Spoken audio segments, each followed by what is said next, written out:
stepping up to college, everybody big, everybody fast. They wouldn't be in college if they wasn't. They got a lot of safeties my size, but at corner, it's not too many corners that's with my bills. JUCO was a real job. If you late to practice one day, you lost your job. What's good, ladies and gentlemen, and welcome into yet another episode of the Fitz Take Podcast. I'm your guy, Jamarcus Fitzpatrick, but you can always call me Fitz. That man in boxes with me is my co-host, Elijah Nixon, aka E Money. Guys, thank y'all so much for subscribing to the YouTube channel. If you're not a subscriber and this is your first time on the channel, please hit the bell down below. Also follow myself, Elijah, and my production company, ONEWAY Productions, on our social media platforms that will be linked down in the description of this video. And if you are a listener, please give us a follow there as well, whether it is Apple, Spotify, iHeartRadio, or Amazon Music. Today we have another guest jumping onto the show. We've had a couple of these coming up, and with the NFL draft going on, we decided let's dabble in with some guys that have an opportunity to go ahead and start off their professional careers. And our guest today hails from Eunice, Louisiana, and was a standout defensive back who made waves at the University of Louisiana-Monroe, or as we know it as ULM. In his senior year, he earned a spot on the Athlon All Sun Belt third team, showcasing his exceptional skills on the field. And now he has his sights set on the NFL. Let's welcome in Mr. Carlin Vigers. What's good with you, brother? What's good, man? Ain't nothing. Can't complain. Thank y'all for having me. For sure, man. For sure, for sure. Um, I guess just from the top, man, reading up on some things about you, I saw that, originally you were just a hooper and then you kind of tried football. I think it was in your junior or senior year. Just talk to us a little bit about what convinced you to make that switch and then, make it permanent as well. Well, my senior year, I started playing football 2019 exactly, and what made me make that switch from the court to the field was my childhood best friend. We lived around the block from each other growing up, Jordan Ledet. We promised each other, that whenever senior year came around, I get off the field and go help. I get off the court, excuse me, and go help him on the field. And he promised me that he'll get off the field and come help me on the court. And that really struck me, and I fell in love with the game from that season. No, you being in there like year one, and then you got a chance to play, and then I know you took a year off after. We'll get into that later, but talk to me when you first got out there. What was it like for you? Because I mean, football is different now. People flying and hitting people all over the place, full speed. Like, what was that like for you? It was different. It was something I had to learn and I had to get used to, definitely. But I was always in the stands. All my family played football coming up, so I was always in the stands. And I also looked at when they was playing some stuff that I ain't see them do, and I was like, why nobody trying like to strip the ball and stuff like that. So once I got my feet wet, it was just like each week I just got better and better.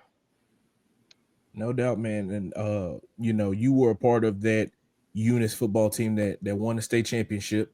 So for you to, go out there for football the first time and you go out and you win a state championship, man, how cool was that? What do you remember about this season? Man, that season, I just remember, all the guys brought in, we knew that we was good. We knew we had a chance to make it all the way. It just that, each and every practice was hard. Like behind the scenes, it was very hard, just getting up every day of the week, grinding, playing championship practices, championship football. Like it was different. It was fun though. I can't say it wasn't, it was a good group of guys, and everyone just brought in and we all had one mission, and that was to win that championship. And the thing I remember the most was, we won our first 4 games, lost the fifth one. Then the second half of the season, we won our next 4 games, lost the fifth one. And our head coach was like, we're not gonna lose that fifth game. That fifth game is gonna be in the dome and we're gonna win it. And we won it. That's All dope, right, man. now you got the championship, and you fulfilled your promise. Did your friend fulfill his? Yeah, he fulfilled his All definitely. right. Word, man. So after high school ends for you, you take a year off. What kind of went into that decision to not just transition directly into college and the college football? What made you kind of make that decision? It was really, I ain't have a place to go play at after football, after high school. So it was like no one took a chance on me. You know, my grades wasn't the best coming out of high school. I was a non-qualifier.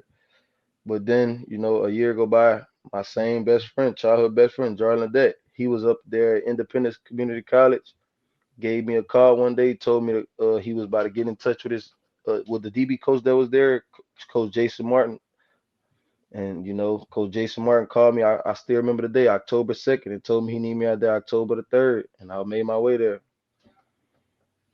Now, what was life for you like that time? I mean, I know before you got to community college, but you was a year away from the game. You wasn't doing much. Well, I don't know what you were doing. I don't want to say that. But what was life for you at that time while you was away? Uh, Really, I was just, you know, I wasn't working out consistently, but I was making sure I still did something, you know, whenever I could. You know, I had a job. I was working at Burger King, and you know, like I just made sure, you know, I always told myself, you know, I was gonna get back on the field, and you know, God, He had it already written for me, and I was thankful to be able to get back on the field, come after that year of high school football.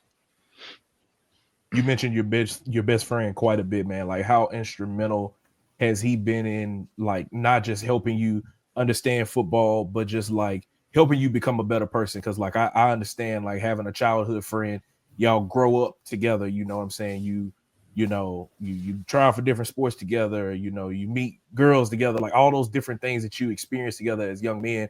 How has he, been for you, helping you as a person?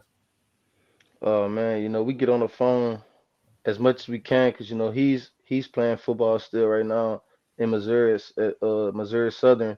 You know, just you know we keep each other mental right. You know, we both lost our pops at a kind of young age, so it's like we got a lot in common. Growing up in the same neighborhood, just making sure we always straight. And it's not always about football; it's about life. You know, how you been? Asking me how I've been. You know, how our parents been, stuff like that. Just keeping each other in the loop of everything that's going on in life. It's dope, man. But after community college, when did ULM come into the picture? They came in after my first year, the spring going on my second year, but that spring they came in the loop. They came in, you know, telling me they like my game, they like what they see, you know, from high school to community college, and just you know gave me a chance. For sure, man. I want to take a step back for a minute because I heard you mention that you lost your father at a young age. Um, my condolences to you on that, and as somebody that also lost their father, I can empathize with you and understand what you've experienced through life. As a young man, like as you try to navigate and learn things without your father being in your life, like talk about how that's been, and then who are some people that not necessarily can replace your father but have kind of helped you along the way to fill some of that void that was left there. Oh man, you know, losing them, you know, it was tough, you know, but at the same time, you know, losing them to gun violence was different. It was hard, you know, but also I use it as a motivation because each and every day, me and my pops would get on the phone. You know, he was at every game when he could make it. He was making sure, asking me how practices went. You know, how my mental is. You know, with football and school at the same time. And like he just kept me motivated, and we kept each other a promise. We manifested everything that's going on now together. And you know, people that help, like I can't say fill his role, but support is man, my mentor since I was a sophomore in high school was Coach Robert Trent. You know, he's been there for me every step of the way. Really a father figure in my life now. Like just keeping me motivated exactly how my pops did, you know, and just keeping me going on the right path, motivate me when I'm down, you know, keeping God in my life, all that good stuff, man. Now, do you have like a special thing you do for your pops? Is it the number that you wear, or do you have like tapes, or you written something up there? Like, do you do something a tribute to your pops before you hit the field? Every game, you know, home all way, I got this picture of me and him that we took after a game. I framed it and I bring it everywhere in every locker room that I ever played in. And I also write, you know, long live my pops on my wristbands, and we call them gorilla. And I always put gorilla mode. It's just a way of saying, you know, keeping his name alive. No doubt, man. um Kind of pivoting things back to the football field, you mentioned about how ULM gave you an opportunity. um how have you seen your game kind of grow from when you first stepped foot on campus to where you've positioned yourself now, on the brink of starting your professional career?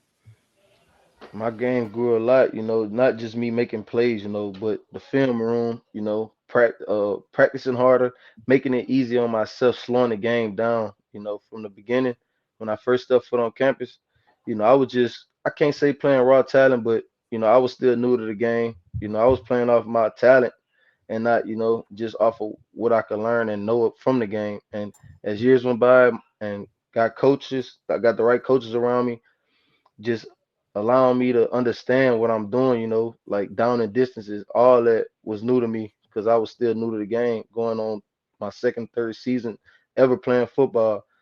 Once I learned all of that, the game slowed down a lot for me, started making plays without even have to, use a lot of ability just off of just being smart and watching film and knowing what's coming before it comes. Speaking of that, man, young guys that's in units that want to follow your footsteps, we know when they see football, they just think hit, touchdown, sack, whatever, interception. But there's more work behind that. You just talked about it, the steps you take, the film you watch. Explain to them, the difference of what college football is and high school football, if you can.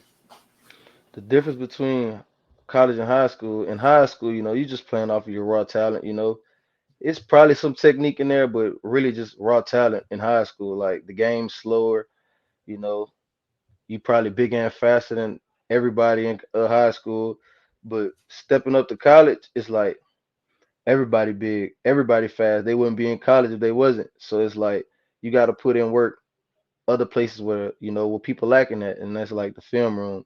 Getting extra reps when you messing up in practice. Just doing a lot of extra stuff in college, just so so you can keep your game uptight. Because at the end of the day, it's a business. So each and every day you're fighting for your position, no matter what. Now had your pro day last week, as we're airing this episode, so that'll actually be 2 weeks ago whenever we air this episode. But you had your pro day recently, and you mentioned about off camera, like how you got feedback from scouts and everything like that. As you've gone through this entire process, what have you heard the most from the feedback that you've got? Like, how have they said, like, what type of corner you are, or how you use your hand and your footwork and things like that? What have you heard the most that's kind of came up for them? What I heard the most was that they like my aggressiveness at corner. Being in a boundary and me being my size. They like that I'm able to run with receivers vertically just off of my size, being able to put hands on them, and also coming down and tackle because a lot of corners is not trying to tackle these days. So it's like that's a lot I heard, and also my ability to go down and make plays on special teams and be a team player. What do you feel like separates a lot of corners in this draft, safeties in the draft? What do you feel like separates your game separates from all the other ones? I feel like what separates me the most is that I can play corner and I can also play safety. And I'll also be a team player and go down on special teams and make plays whenever, it's crunch time in the game. So it's my versatility. And being a team player, I play special teams without a doubt. You know, What part or what aspect do you like the most about being a DB? Because like as a corner, you can get there and you can press up on the best receiver and being man to man, or you can bail out and have your technique looking inside and reading the quarterback's eyes, or is it safety? Like what part of being a DB do you like the most? I like me being, the best on the best. So I wanna guard your best player, man to man, no help. That's my favorite. That's what I thrive to do when it's time for the games. Like I want to guard their best man on the island, just me. Now I'm gonna put you on some national things. I know you've seen this already. If you didn't, forgive me. Uh, Deion and Asante Samuel was arguing the T step and then the regular come up. What do hmm you feel like is more effective in the game? As a former DB, I got to know what you think. I think the T step because it's like you getting out the ground with more force from T stepping than doing that other, the other step Dion like.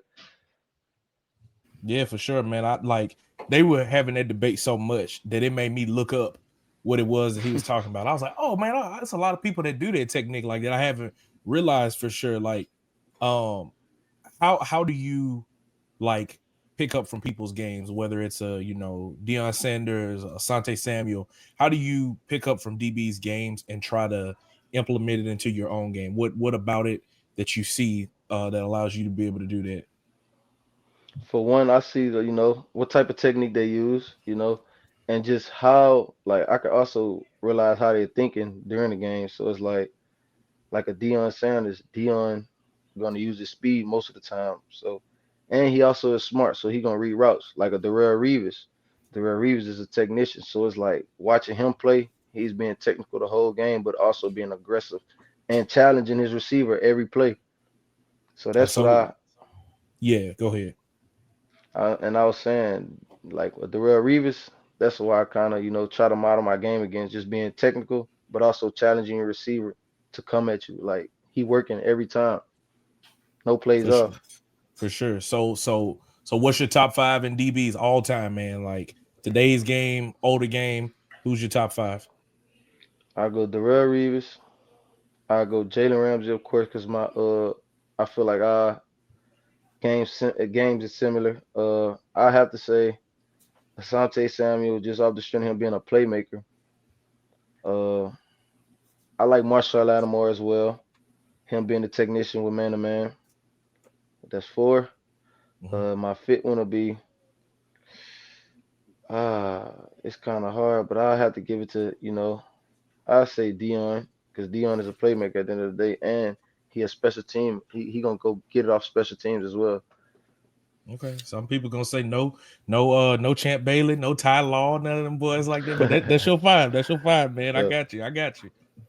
Now going back to before I even, yes, I said former DB. I never played at the highest of levels. God told me to stop at high school, and I did.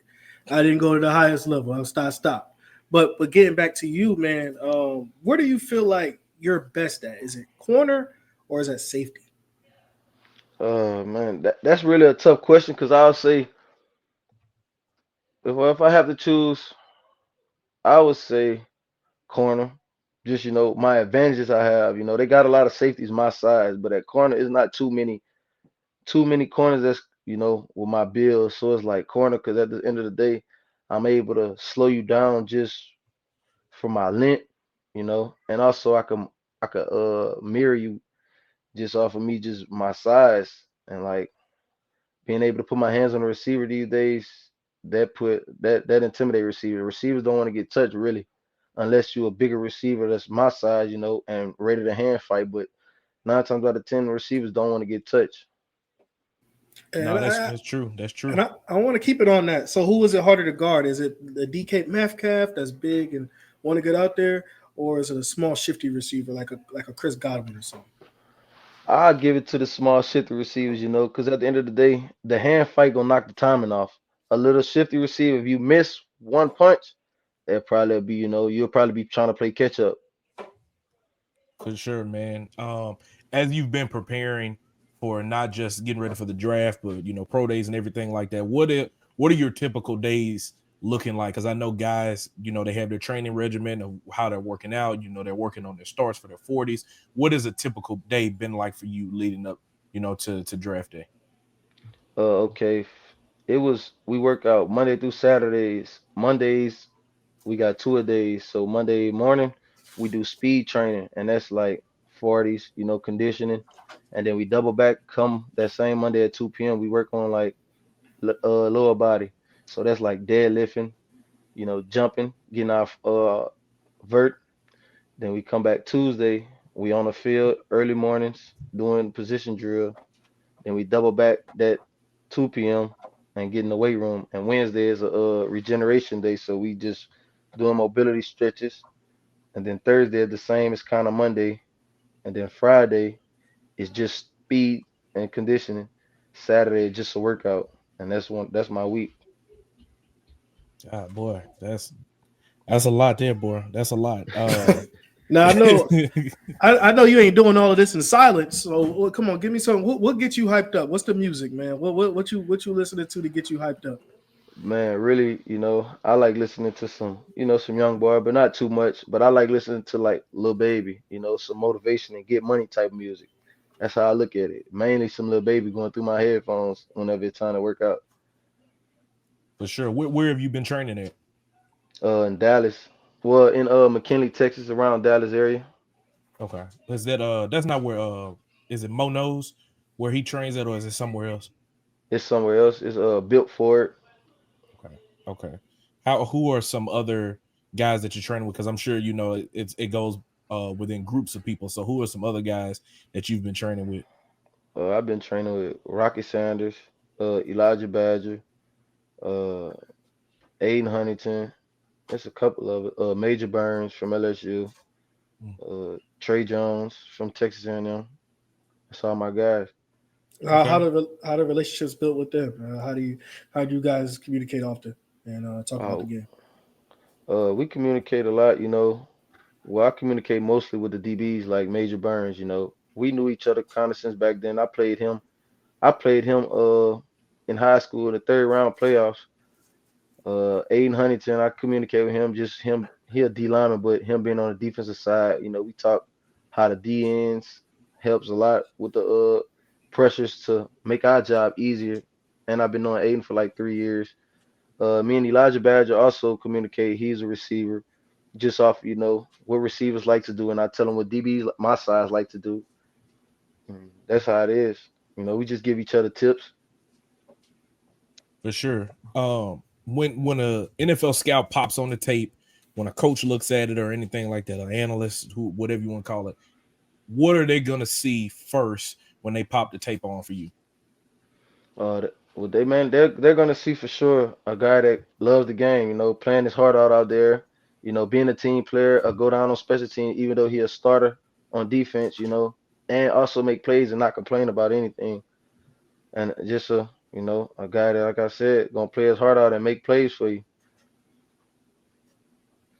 Now going back to just from the jump from the beginning to now, you didn't play football, but your first year you go out there with a state championship, but then you was out of football for a year.